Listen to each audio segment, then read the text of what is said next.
Community mourns this deputy's loss. The man accused of hitting him is still in the hospital. He's facing charges and is in critical condition. WCPO 9 News reporter Alex Knoll breaks down what led up to all of this and where the investigation stands tonight. Around 1 o'clock Friday afternoon, Cincinnati police say a Hamilton County Sheriff's deputy was directing traffic at this intersection of Martin Luther King Drive in Corryville. Police say that's when the deputy was hit by a driver. Police say the deputy was helping control the flow of traffic prior to UC's commencement ceremony. The officer was just out doing his job, directing traffic up near the University of Cincinnati. The deputy was transported to University Hospital, where he later died. That news was announced during a joint press conference with Cincinnati Police Chief Teresa Thigi and Hamilton County Sheriff Charmaine McGuffey. Our deputy had just retired just a few months ago and continued on in service as a special deputy with all of his experience. We were incredibly glad to have him. There, Thigi made the jarring announcement that the driver, Rodney Hinton Jr., is the father of 18-year-old Ryan Hinton, who was shot and killed by Cincinnati police Thursday. So that is currently under investigation by both our homicide unit as well as the traffic unit.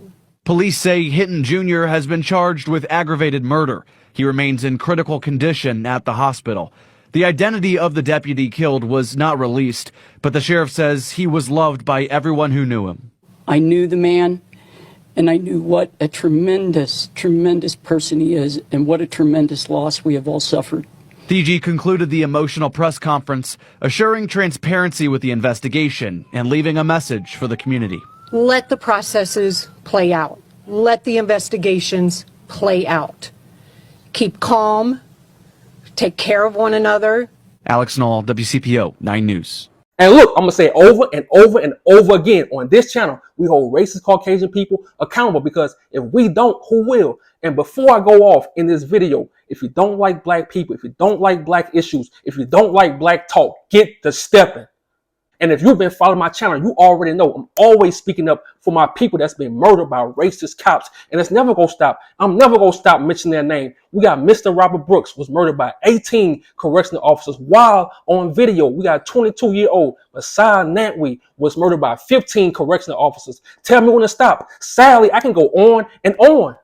And look, I don't give a damn if you're a cop. If you unalive someone, if you shoot someone while they running away, you deserve to be in prison, or make that make sense. Because guess what? If I was to unalive someone and it was self-defense, they'll still charge me with first-degree murder. My mugshot will be everywhere. It'll be on Facebook, Instagram, TikTok, YouTube, Pinterest. It will be everywhere. Everyone will share my mugshot. If I'm lying, tell me I'm lying. A racist cop murdered this 18-year-old young man, and his father did what most fathers would do. But I told y'all, all these people on the same team, right or wrong, they gonna stay on code no matter what. They'll even lie and use the media to help them. Run the tape.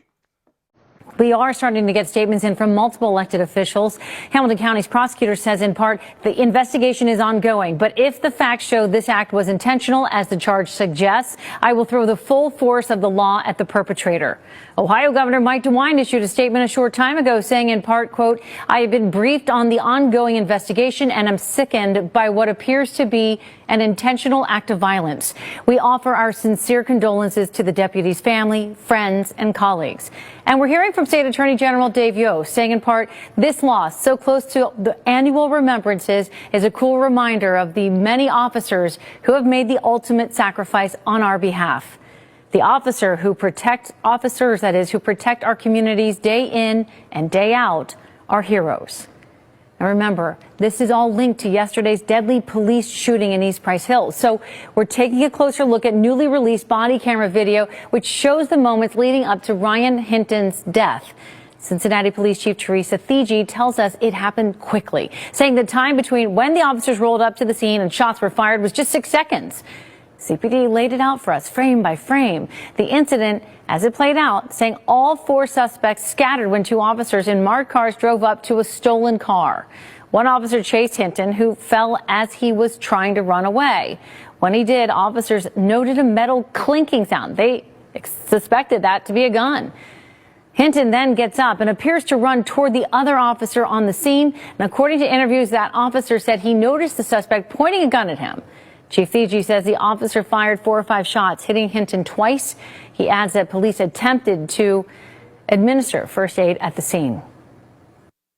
He felt threatened for his life, and that's why he discharged his firearm. This is where we have to go to the state of mind of the officer at the time.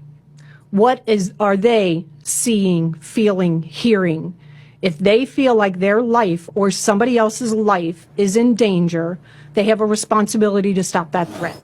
Police are searching for the 4th suspect in the case. As for the other 2 in custody, both were in court this morning. 18-year-old Jarrell Austin and 19-year-old D'Anthony Bullocks stood before a judge for arraignment. Both face charges of receiving stolen property and obstructing official business. It's been a rough 48 hours for local law enforcement in parts of our community. So, of course, our team will be monitoring this shocking situation all weekend long and beyond. We'll bring you the latest developments on air and online at WCPO. And how ironic, they don't want to tell you who the officer was that unalived this man's son, but they have no problem showing you and telling you who the father and son was. Before I get too pissed off with this story, let's get into this article, because I told y'all on this channel, we let nothing slide. You thought I was playing? Well, like Craig say, name one person in the hood that play like that. And this article is by Cincinnati.com. It was published May 2nd, 2025, which was Friday. The deputy's identity has not been released yet.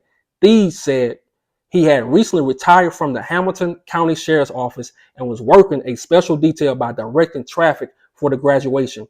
The officer was just out doing his job, T said. Make that make sense. Now, I already told y'all, as truck drivers, we know one thing about Ohio is racist as hell. It's so racist. You got black people that live there. They had to create the armed protection group just to run off racist Caucasian people. So just imagine how racist the cops are. But I told y'all, all across this country, especially in Ohio, the racist cops have ties to the modern day KKK. If I'm lying, tell me I'm lying.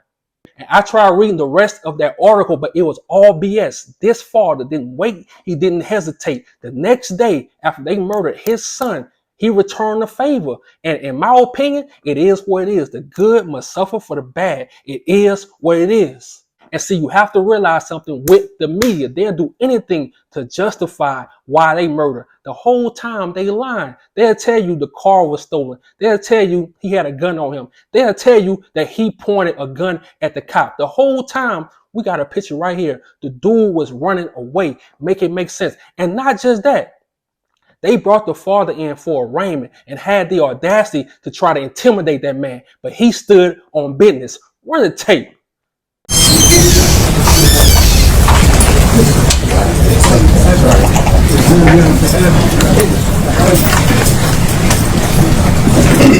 And look, in the comment section, I need y'all help. I need y'all to tell me if the roles were reversed, if this was an 18-year-old Caucasian young man, do you think the cops would have shot at him 4 times and unalived him? I'll wait.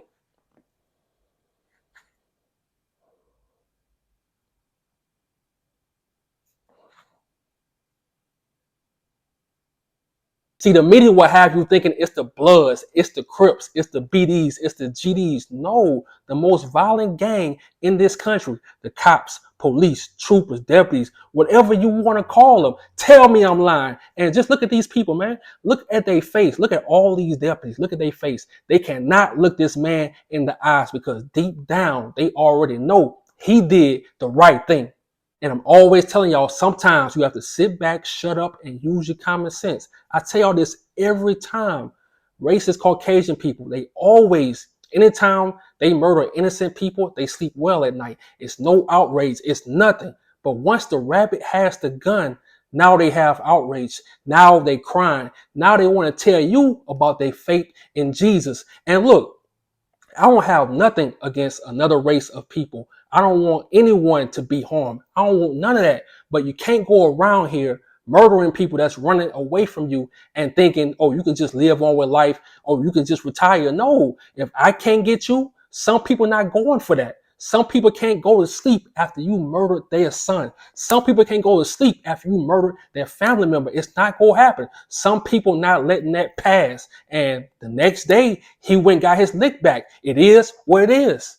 So shout out to this father and rest in peace to his son. And if anyone know if his family created a GoFundMe account, anything for the both of them. Let me know so I can post that. I'm out.